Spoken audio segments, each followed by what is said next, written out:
wala na sa mindset ko yung makipag-away. Kasi ang pakay ko rin, kaya ako pumunta rin para mag-rap, hindi para makipag-away. Lumawak na lumawak yung connection, tapos paiba na rin ang paiba yung pananaw ko. Na isang tabi ko na yung away, ayoko na yan. Gusto ko kaibigan na lang. DJ Prowl on the beat.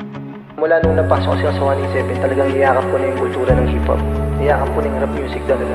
Kung paano ko nakita yung mga kagrupo ko, kung paano nila ibinigay yung puso nila ron, binigay ko na rin.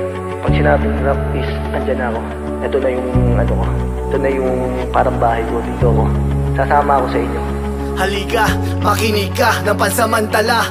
Ako si Jomer pare kung hindi mo kilala. Ikukwento ko sa'yo ang mga nais kong sabihin. Nanggaling sa wala pero hindi nagpahalipin. Ako ay isang batang nangarap lang noon. Mapasa hanggang ngayon marunong pa ring lumingon. Kung anong meron ako yun ay aking pinaghirapan. Hindi ko nilimos ang respeto at palakpakan. Kusang ibinigay sa'kin at pinagkaloob. Naranasang lumubog, nagtyaga at sa loob ng 7 taong paghihintay sinanay ang sarili. Di lahat sa'yo ay tunay, meron ding makasarili. Oo, parehas tayong tao. Pero hindi ibig sabihin magkatulad tayo. Iba ang natural at sa nagpapakitang tao. Iba ang ginagago sa taong nire-respeto. Isa lang ang buhay, marami ang hukay. Gamitin mo sa tama't makabuluhan. Mga putik sa iyong nakaraan, hindi magiging salamin ang iyong pupuntahan. At kung sakaling dumating ang araw nang mawala ka, may legacy ang maiiwan. Kung paano kanila maaalala. Gusto nilang hawakan, sakupin at lakaran. Pasukin ang lugar na kung saan ako ang harang. Nagkaroon man ng kaaway, yun ay dahil may atraso. Hindi ko kagustuhan ng patong-patong na kaso.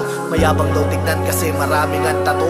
Madalas kasing seryoso at hindi nagbibiro. Pero sa kabilang banda sa aking mata mo makikita ang tunay na ako at kung paano ko makisama. Ako si Jomer, sanay sa buhay na di marangya. Ako'y laki din sa kalsada pero hindi walang ya. Maagang, nagkaanak maagang, nagkaasawa maaga. Di nagsawa, nagpakabuhay binata dahil sa tawag ng pangangailangan. Napilitang kumapit sa pantalin dahil kailangan. Kahit ayoko ay wala akong magagawa. Kung di ako kikilos ay walang mapapala. Hanggang lumawak ng lumawak ang aking nilalakaran. Mas dumami ang kaibigan kesa sa mga kaaway. Dahil sa pakikisama at walang inagrabyado, naglakbay hanggang tundo, naging sundalo sa aming kampo. 187!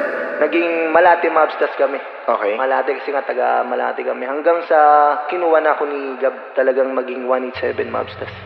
At ngayon nandito na sa dating di ko maabot. Aking pangarap na akala ko sa akin pinagdamot. Yung mga dating imposible, ginawa ko yung posible. Sa tulong ng mga taong nangiwalat na napili. Masasalamat ng lubos, sa galakang umaapaw. Sa bawat yaganapang kayaman ang di maagaw. Ang itangan ng pangalan ko at kwento balang araw. Ang liwanag kong hiling na galing sa bulalangaw. Isa lang ang buhay, marami ang hukay. Gamitin mo sa tama't makabuluhan. Ang mga putik sa iyong nakaraan, hindi magiging salamin ang iyong pupuntahan. At kung sakaling dumating ang araw nang mawala ka, may legacy ang maiiwan. Kung paano kanila maaalala. Buhay, marami ang hukay. Gamitin mo sa tama't makabuluhan. Ang mga putik sa iyong nakaraan, hindi magiging salamin ang iyong pupuntahan. At kung sakaling dumating ang araw nang mawala ka, may legacy ang maiiwan. Kung paano kanila maaalala. Maaalala, maaalala, maaalala. Maaalala, maaalala, maaalala. Kung paano kanila maaalala. Hindi naman tayo bibigyan ng pagsubok ng hindi natin yan kaya kasi dyan tayo sinusukat kung hanggang saan. Hindi ka bibigyan ng pagsubok ng Panginoon ng di mo kaya. Lagi mong isipin. Hanggat gumigising tayo sa umaga, hanggat nakakakain tayo, wala tayong karapatan magreklamo. Magpasalamat tayo kasi buhay tayo.